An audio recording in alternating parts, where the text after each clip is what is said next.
there. So I'm going to teach you how to make a pesto with your green garlic.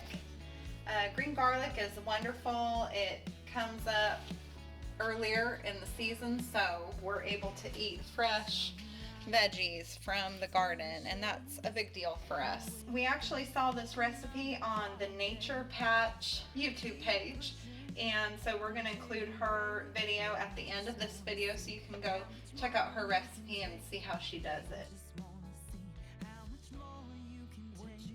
Bryson already cut off these roots and cut off the little hard parts that were on the end, and now I'm just going to kind of cut up this lightly because we're going to put it in our blender. I'll include some of the leaves too.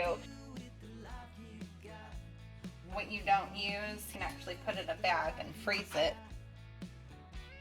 So I'm going to fill this cup. I'm going to take the roots because they are very flavorful.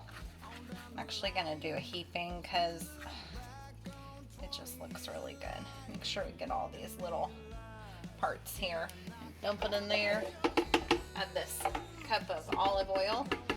We're going to add a heaping third cup of nuts, mixed nuts. Add a little pepper, just a dab, and then a little oregano.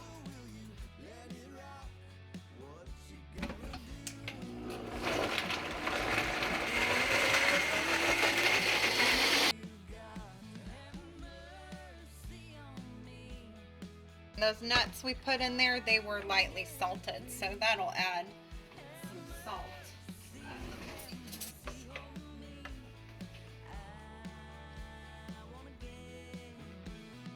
Oh wow, that's actually really good, just like that.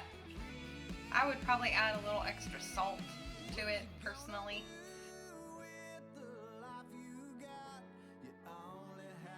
So we're gonna take some of this, spread it on the bread here. Let the cameraman taste it. All right. Bomb. Wow, with the nuts. That is really good. Healthy too. Healthy trace minerals Awesome. in March. Thank y'all for watching, and hope you'll try this at home. Special thanks to the Nature Patch for sharing her recipe. Y'all go over to her channel, subscribe, and support her. Peace and blessings from our farm, our home, to yours.